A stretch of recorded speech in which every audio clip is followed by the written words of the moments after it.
Serious కండిషన్లో సుమిత్ర జోష్న గురించి నిజాలు బయట పెట్టేసిన దాసు షాక్లో పారిజాతం. మరిదంతా ఎలా జరిగిపోతుందో తెలుసుకోవాలనుకుంటే వీడియోనైతే చివరి వరకు మిస్ కాకుండా అయితే చూసేయండి.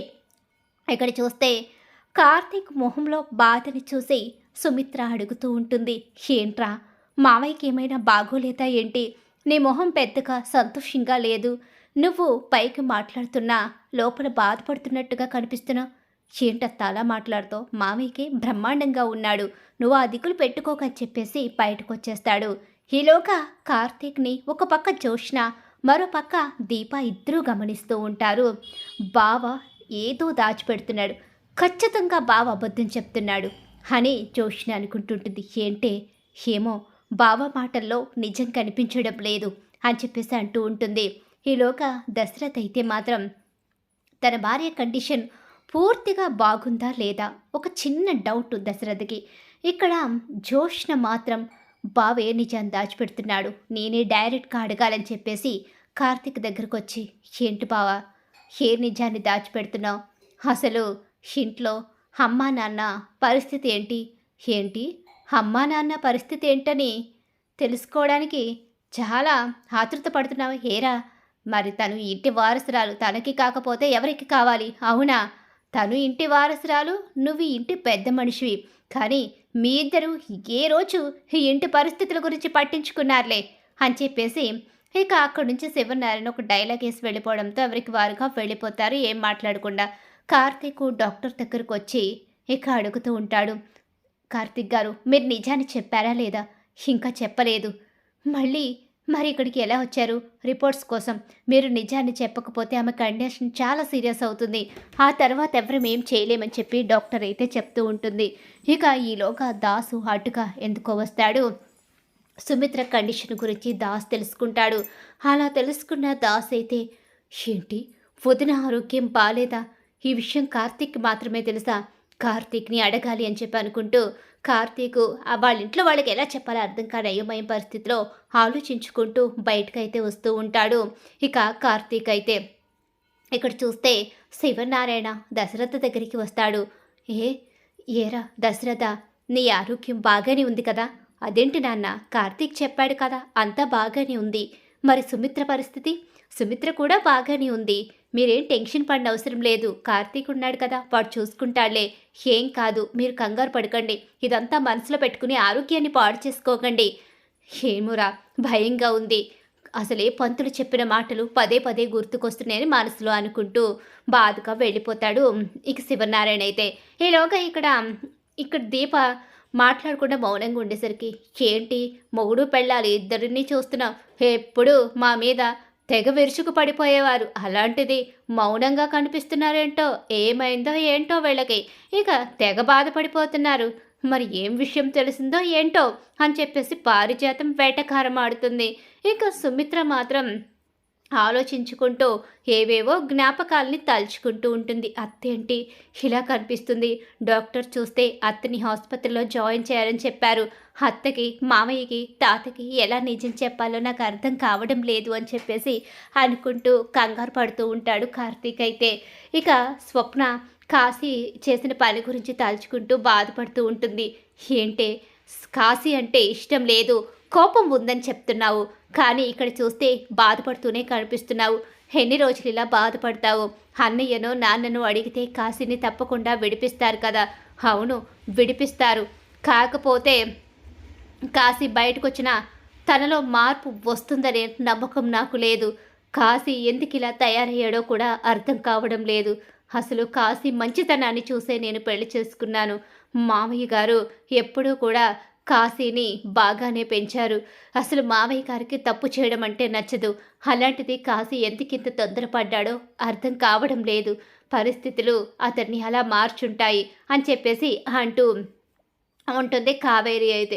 ఏమో ఏం జరగబోతుందో, తొందరపడి నిర్ణయం తీసుకుని మీ అందరినీ బాధ పెట్టి తప్పు చేశానంటూ ఏడుస్తూ వెళ్ళిపోతుంది స్వప్న అయితే. కావేరి కూడా తన కూతురి భవిష్యత్తుని తలుచుకుని బాధపడుతూ ఉంటుంది. ఏం జరుగుతుందో అర్థం కాని అయోమయం పరిస్థితిలో. ఇక్కడ చూస్తే ఇంకేముంది, దాసు అయితే మాత్రం వదిన పరిస్థితి బాలేదని అర్థమవుతుంది. వదిన కండిషన్ సీరియస్గా ఉందని డాక్టర్ చెప్పిన మాటలు నాకు అర్థమయ్యాయి. ఇప్పుడు వదినకి నిజం తెలియాలి. అసలు కూతురు దీప అన్న విషయం వదినకు చెప్పాలి. దీపని కళ్ళారా చూసుకుని దీపను దగ్గరికి తీసుకుంటుంది. లేకపోతే రేపొద్దున్న వదినకు జరగరాంది ఏదైనా జరిగితే జీవితం అంతా నేను పశ్చాత్తాపంతో మిగిలిపోవాలి. నిజం తెలుసు కూడా చెప్పలేకపోయానని ప్రతిరోజు బాధపడుతూ బ్రతకాలి. ఎట్టి పరిస్థితిలోని ఎవరు అడ్డుపడినా నాకేం జరిగినా సరే నేను మాత్రం ఇక ఆగే ప్రసక్తే లేదు అని చెప్పేసి నిర్ణయం తీసుకుంటాడు. వాళ్ళ దగ్గరికి వెళ్ళి బెదిరిస్తే వాళ్ళు నన్ను ఏదో రకంగా లాక్ చేస్తారు అని చెప్పేసి అనుకుంటూ ఉంటాడు. దాసు అయితే డైరెక్ట్గా శివనారాయణ సార్ ఉన్నప్పుడే నిజం చెప్పాలని చెప్పి దాసు బయలుదేరతాడు. ఈలోగా ఇక్కడ చూస్తే ఇక సుమిత్ర భోజనం చేయడానికి రెడీ అవుతుంది. భోజనంలో కూడా సుమిత్రకి అన్ని రకాలు పెట్టొద్దని, తను తినే ఆహార పదార్థాలు మాత్రమే పెట్టమని చెప్పేసి దీపతో అయితే చెప్తూ ఉండగానే భోజనం చేస్తూ ఉన్న సమయంలో ఇక సుమిత్రకి వడ్డిస్తున్న భోజనం చూసి, అదేంటి దీప, వాళ్ళందరికీ వడ్డిస్తున్న భోజనం కాకుండా నాకు ప్రత్యేకంగా ఇవన్నీ పెడుతున్నావేంటి? ఇవన్నీ నాకు తినబుద్ధి కాదు. నేను అందరితో పాటు అవే తినాలి. నాకు ప్రత్యేకంగా పెట్టవలసిన అవసరం ఏమి లేదు. నా హెల్త్ అంతా బాగానే ఉంది. నీకు నా హెల్త్ బాగాలేదని చెప్పిన వాళ్ళు ఎవరో, కానీ నా హెల్త్ బాగానే ఉందని చెప్పేసి అంటూ ఉంటుంది. ఏమో అమ్మ, నేనేం చేయగలను, ఇప్పుడు నీకు ఎలా చెప్పగలను అంటూ బాధపడుతూ ఉంటుంది దీప. అయితే ఈలోగా అత్త, నువ్వు టాబ్లెట్స్ వేసుకుంటున్నావు కదా, అందుకని ఈ 2 రోజులు ఈ ఫుడ్ తీసుకోవాలంతే, అంతకు మించి ఏం కాదని చెప్పి కార్తీక్ అయితే అక్కడ కవర్ చేస్తాడు. ఇక ఎంత కవర్ చేసినా కార్తీక్ కళ్ళల్లో కన్నీళ్ళు మాత్రం ఆగవు. భోజనం చేసే మధ్యలోనే సుమిత్ర కండిషన్ సీరియస్ అయిపోతుంది.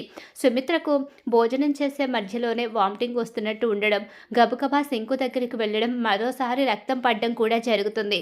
ఇక అందరూ చాలా టెన్షన్ పడిపోతారు. గబగబా ముందు సుమిత్రని ఆసుపత్రికి తీసుకుని బయలుదేరిపోతారు. దాసు నిజం చెప్దామని ఇంటికి వచ్చే సమయంలోనే మొత్తం అందరూ కూడా ఆసుపత్రికి వెళ్ళిపోతారు, జోష్న పారిజాతంతో సహా. ఇక ఏదో జరిగింది. ఇక కార్తీక్ నిజాన్ని దాచిపెడుతున్నాడు.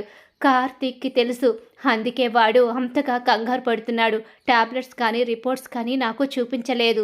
ఏం జరిగిందో కార్తీక్ని అడిగి తెలుసుకోవాలని శివనారాయణ అనుకుంటూ ఉంటాడు. నేను చెప్పాను కదా సార్, ఆవిడ కండిషన్ బాగాలేదు, హాస్పిటల్లో జాయిన్ చేయమంటే ఆలస్యం చేశారు. చూసారా ఏం జరిగిందో?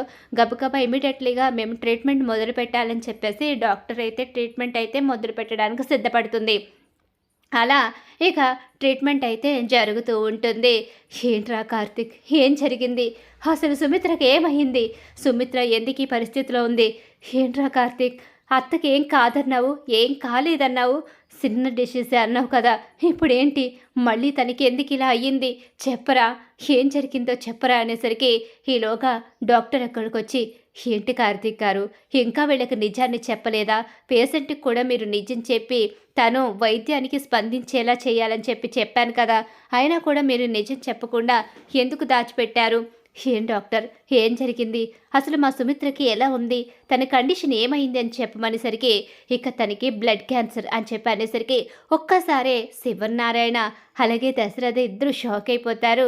దశరథ అయితే కుప్పకూలిపోతాడు. శివనారాయణ కన్నీళ్లు పెట్టుకుంటూ షాకింగ్గా నిలబడిపోతాడు. ఈలోగా ఏంట్రా కార్తిక్, ఇంత పెద్ద ప్రాబ్లం పెట్టుకుని ఎందుకు చెప్పలేదు? ఇప్పుడు సుమిత్ర కండిషన్ ఏంటి? సుమిత్రకి ఏమవుతుంది? సుమిత్ర మనకు దక్కదా అని చెప్పి అంటూ ఉండగానే, నో, అలాంటిదేమీ లేదు, తప్పకుండా ఆవిడ్ని మేము కాపాడుతాము. కాకపోతే ఈ విషయం ఆవిడ కూడా తెలుసుకుని ఆవిడ వైద్యానికి స్పందించాలి, అప్పుడే ఆవిడ్ని మేము కాపాడగలం. అందుకే కార్తిక్ సార్తో ముందుగానే చెప్పమని చెప్పాను. నేను చెప్పే ధైర్యం చేయలేకపోయాను తాతయ్య. నిజంగా చెప్పడానికి నాకు ధైర్యం సరిపోలేదు. ఇప్పుడు ఆవిడకు ఇమ్మీడియట్లీ వైద్యం అయితే అందించాలి. ఇక్కడ ఆవిడ బ్లడ్ గ్రూప్ మ్యాచ్ అవ్వడం కూడా చాలా ఇంపార్టెంట్ అని చెప్పేసి ఇక అందరివి టెస్టులు అయితే చేస్తూ ఉంటారు. ఈలోగా దాసు గబగబా ఆసుపత్రికి వస్తాడు. అలా వచ్చేసరికి, కార్తిక్ ఏమైంది? వదినకి ఎలా ఉంది? ఇప్పుడు వదిన కండిషన్ ఏంటి? మావయ్య, నీకెలా తెలుసు? నాకు తెలుసురా, నువ్వు డాక్టర్తో మాట్లాడేటప్పుడే నేను విన్నాను. ఇంటికి వస్తూ ఉన్న సమయంలోనే వదినకి సీరియస్ అయ్యి మీరందరూ గబగబా కారులో వెళ్ళడం నేను చూశాను. అందుకే ఇక్కడికి పరిగెత్తుకుంటూ వచ్చానురా. ఇప్పుడు వదిన ఎలా ఉంది? ఏమో, ఏం చెప్పలేమంటున్నారు. ట్రీట్మెంట్ చేసే స్టేజ్లోనే ఉందని చెప్పారు. కానీ ఇప్పుడు మరింత సీరియస్ కండిషన్‌లోకి వెళ్ళిపోతుందని చెప్తున్నారు. ఇప్పుడు ఏం చేయాలో మాకెవరికీ అర్థం కావడం లేదు మావయ్య. ఆ డాక్టర్స్‌ని బ్రతిమలాడడం తప్ప మా చేతుల్లో ఏమీ లేదు అని చెప్పేసి ఇక కంగారు పడుతూ అందరూ బాధపడుతూ ఉంటారు. అందరి పరిస్థితి కూడా అలానే ఉంటుంది. లేదు, ఇంకా నేను నిజాలు దాచిపెడితే నేను తప్పు చేసిన వాడిని అవుతాను. ఇక్కడ పరిస్థితి ప్రభావం ప్రకారం బ్లడ్ కావాల్సొచ్చినా, ఇంకేం కావాల్సొచ్చినా తల్లి బిడ్డలుగా వాళ్ళవి మాత్రమే మ్యాచ్ అవుతూ ఉంటాయి. ఇక జోష్నని తీసుకువెళ్ళిన జోష్న బ్లడ్ గ్రూప్ కూడా మ్యాచ్ కాదు. అలాంటప్పుడు తన కండిషన్ నిమిషానికి సీరియస్ కండిషన్గా మారిపోతూ ఉంటుంది. వదిన ప్రాణాలు పోవడానికి కారణం నేనవుతాను. వదిన బ్రతకాలి, వదిన చాలా మంచిది, అలాంటి వ్యక్తికి ఏం జరగకూడదు అని చెప్పేసి అనుకుంటూ ఇక ఈలోగా శివనారాయణ గారు మీకో విషయం చెప్పాలి. ఏంట్రా ఇక్కడ పరిస్థితి చూసి కూడా మళ్ళీ ఏదో విషయం చెప్పాలని మాట్లాడతావేంటి? అయినా ఇప్పుడేం మాట్లాడవసరం లేదు. నువ్వెళ్ళు. ప్రస్తుతం ఇక్కడ ఎవరి మాటలు వినే పరిస్థితిలో లేము. వెళ్ళమని చెప్పానా? అవును, ఇక్కడి నుంచి వెళ్ళు బాబాయ్. ఇక్కడ మీరేం చెప్పనవసరం లేదు. ఇక్కడ మా అమ్మ పరిస్థితి బాలేదు. ఇక మా అమ్మకి ఎలా ఉంటుందో కూడా నాకు చాలా కంగారుగా ఉంది. అందుకని దయచేసి మీరు వెళ్ళండి అంటూ అక్కడ పారిజాతం అలాగే ఇక జోష్ని ఇద్దరు కూడా ఓవర్ యాక్టింగ్ చేస్తూ ఉంటారు. దాసుని అక్కడి నుంచి బయటకు గెంటడానికి నేను వెళ్ళను అంటూ దాసు గట్టిగా అరుస్తాడు. సార్, ఇది ఆసుపత్రి. సారీ అమ్మా, సారీ, నేను వెళ్ళను. నిజం చెప్పిన తర్వాత ఇక్కడి నుంచి కదులుతాను. ఎవరు ఎంత చెప్పినా, ఎవరు నన్ను బయటికి గెంటేయాలని ట్రై చేసినా ఊరుకునేది లేదు. ఏంటి దాసు, ఏంటా నిజం? నువ్వెప్పుడు ఇలా సీరియస్ అవడం మేము చూడలేదు. ఏంట్రా నిజం? అసలు ఏ నిజం చెప్పాలని ఇక్కడికి వచ్చావు? ఏ నిజాన్ని చెప్పబోతున్నావు అని చెప్పేసి అంటూ ఉండగానే ఈలోగా చెప్తాను సార్. ఇప్పుడు కూడా నేను ఈ నిజాన్ని బయట పెట్టకపోతే వదిన ప్రాణానికే ప్రమాదమని నాకు అర్థమవుతుంది. ఇంకా ఇక్కడ నేను నిజం చెప్పడానికే వచ్చాను. ఏంటి మావయ్య, ఇప్పుడు ఇదంతా అవసరమా?